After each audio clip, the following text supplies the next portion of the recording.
And joining us right now on the Rothman Orthopedics guest line, making a triumphant return for just the second time this football season, our friend Clay Harbor, former Eagles tight end. And I just learned, I didn't even realize this. I know you follow your Bears and all that stuff there, Clay, but host of the Bare Minimum Chicago Bear podcast as well. Look at you, a man for all seasons.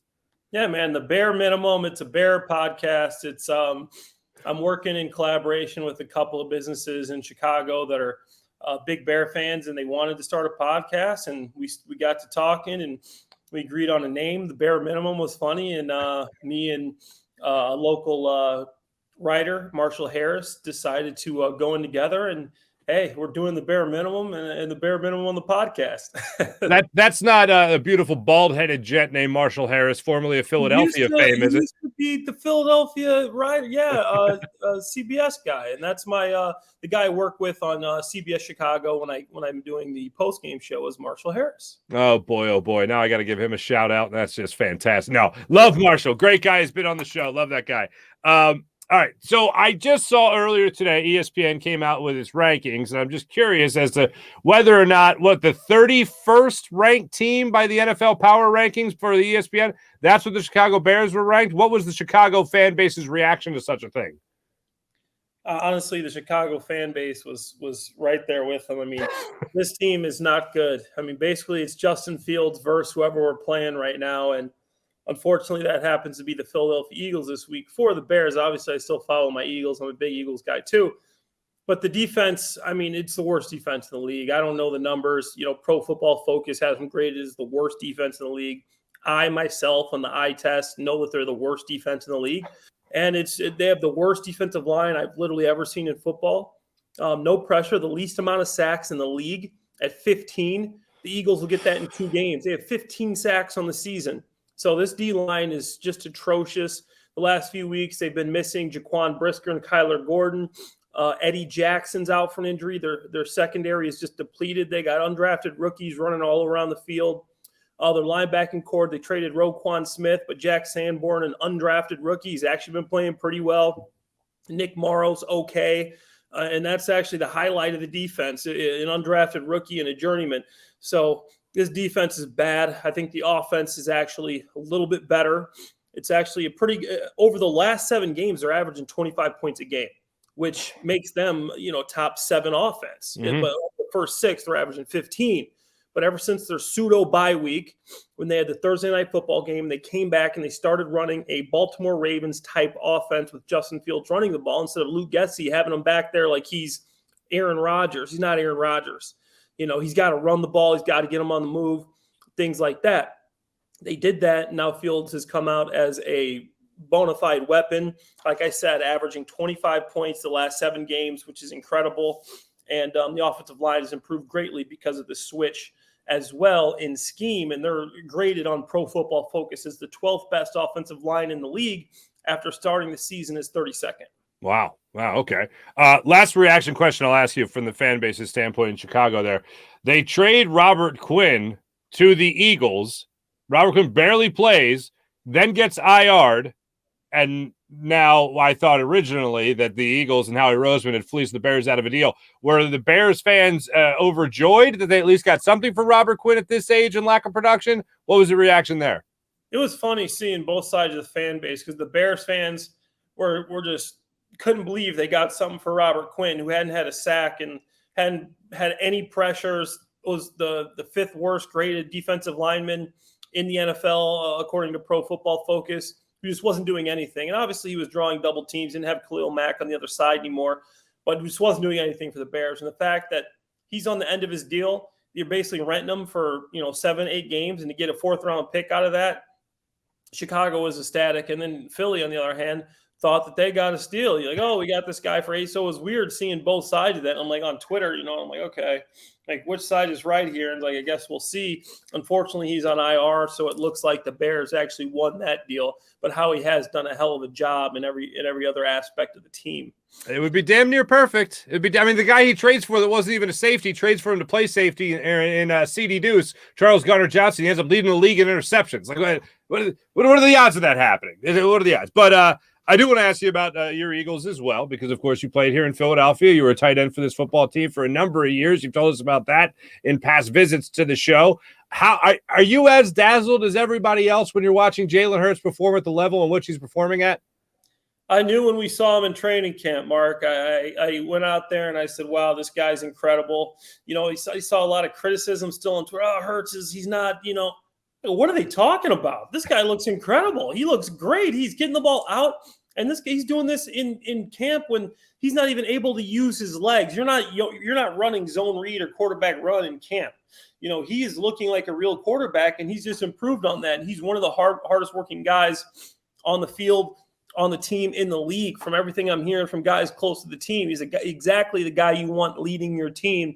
And he's just showing why hard work pays off. Going from last year to this year, I don't think I've ever seen as big of an improvement. I know, he's got A.J. Brown now, and he has a couple more weapons. That offensive line is definitely the best offensive line in football. I mean, that's a stone wall right there.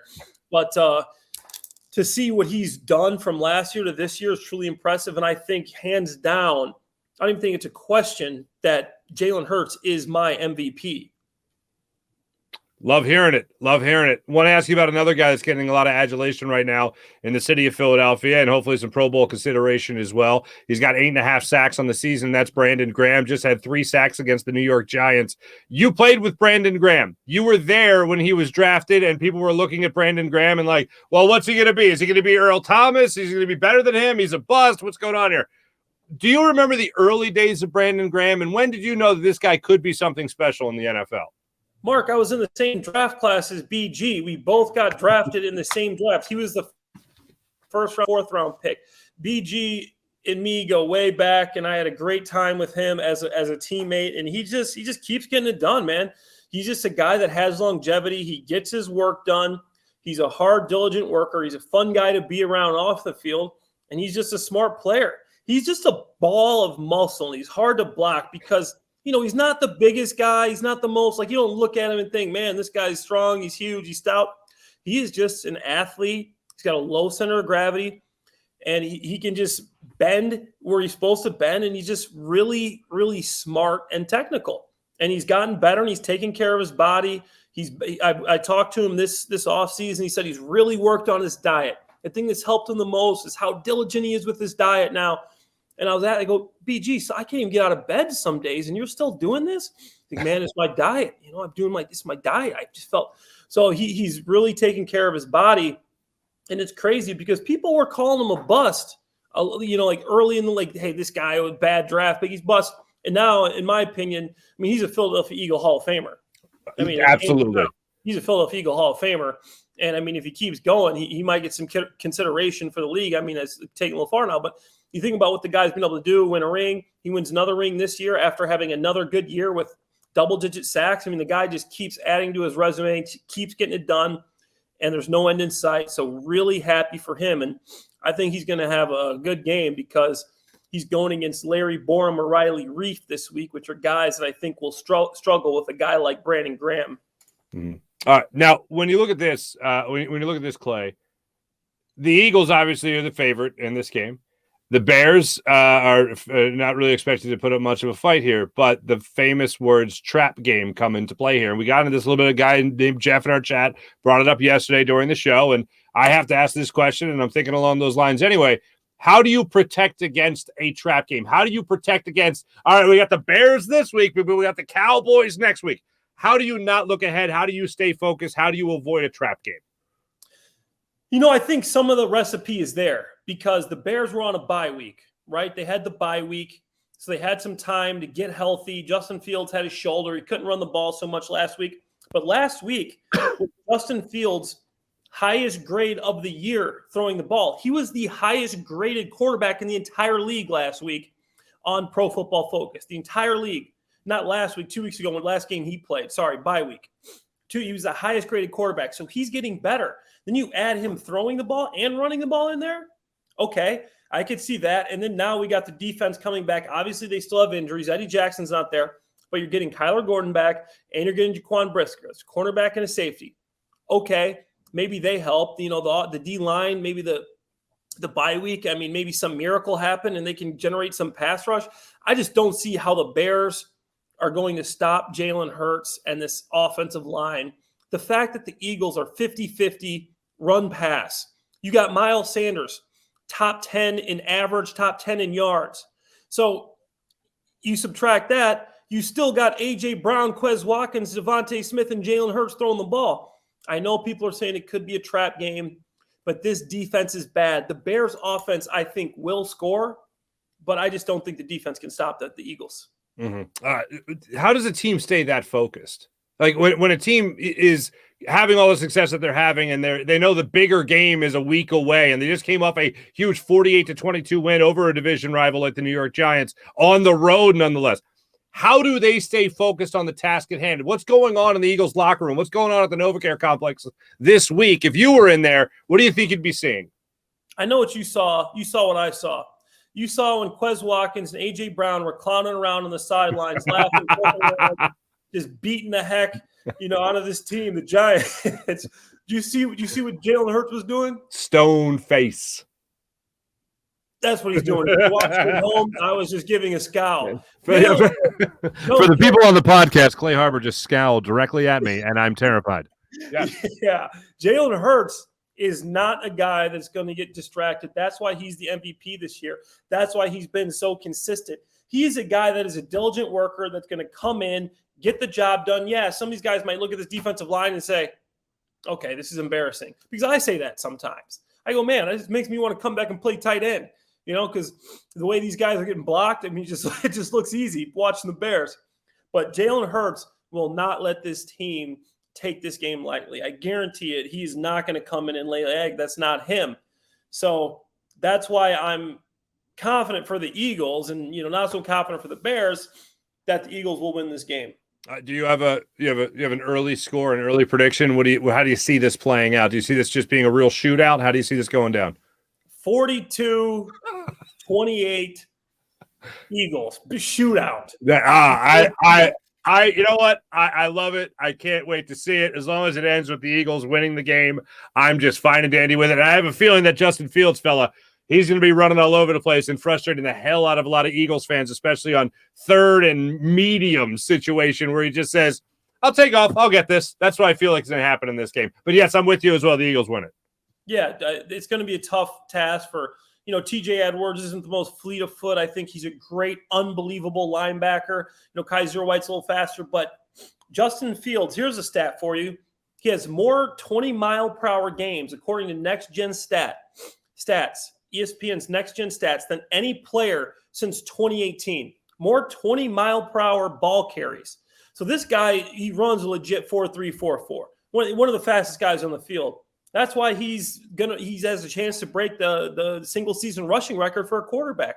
That's why he's averaging 8 yards a carry. He's got almost 1,000 yards right now, even missing a game and having one game he was playing with a separated shoulder and didn't run the football. The guy is explosive as you can imagine. And I'm excited that you guys get to see him. The Philly people get to see him this week because, he's fun to watch. And he's a version of Jalen Hurts. He can't throw the ball as well yet, but he can run, and he does a good job of reading that zone read and picking his spots to where he can run the ball. Unfortunately, he doesn't got Devontae Smith, A.J. Brown to throw the ball to, but Chase Claypool hopefully can get more involved after the bye week. The guy they traded their second-round draft pick for. So after the bye week, you're hoping that Chase Claypool, big 6'4", 220-pound receiver, can maybe have some sort of an impact this week. And last one for you. The Eagles have really maintained this level of success without Dallas Goedert. And you and I were very high on Dallas Goedert before the season started. How impressive is that the Eagles have been able to operate like this without Dallas Goedert? That's a testament to the rest of the offense, man. This team has so many weapons that they're able to pick it up, and that just goes to show you what kind of a player Jalen Hurts is. I know I'm on the Jalen Hurts fan train right now, but you lose one of the best tight ends in the league. For some quarterbacks, you're going to see your production just go down. He's a big threat in the middle of the field. Now you got Jack Stoll. No offense to Jack Stoll, but Jack Stoll is Jack Stoll. He's going to block. He's got some okay hands. He can catch a ball, but he's not Dallas Goedert. Dallas Goedert is one of the best tight ends in the league, top 5. I think he's top 3. You lose that guy, and for you to keep your production up, incredible. And obviously you got the young 6th-round rookie Grant Calcaterra, who had a had a nice game last week. He's getting more and more reps. You're seeing him implemented more in the offense. But once again, that's not Dallas Goedert. I think Dallas Goedert is going to be, when it's all said and done, the best Philadelphia Eagle tight end in Eagles history. And, he's well on his way to that. And I don't know his when he's due back, but hopefully soon. Oh, it's supposed to come off IR this week. Oh, so will he play this week? It's a very distinct possibility. I haven't heard any other updates about it, but he's supposed to be able to be taken off IR this week. So fingers crossed. Oh, wow, yeah. They get Goddard back. I mean, that's even uglier. I mean, up my score to 45 instead of 42. I mean, he'll get you in field goal range one more time. Yeah, exactly. Such great, always great talking to you, Clay. Always great catching up with you, man. And I understand you have some homework to do tonight at the time that we tape this Tuesday. So I want to make sure I let you go so you get back to your studies. Absolutely. I'm finishing up my master's, getting my MBA at Kelly School of Business in Indiana. So, I got to get back to this project. It'll be a late night for me. I got some coffee ready. So, I'll talk to you guys later. God bless you. Good for you, brother. Thanks so much. Clay Harbor joining us. Thanks, Clay. Pleasure.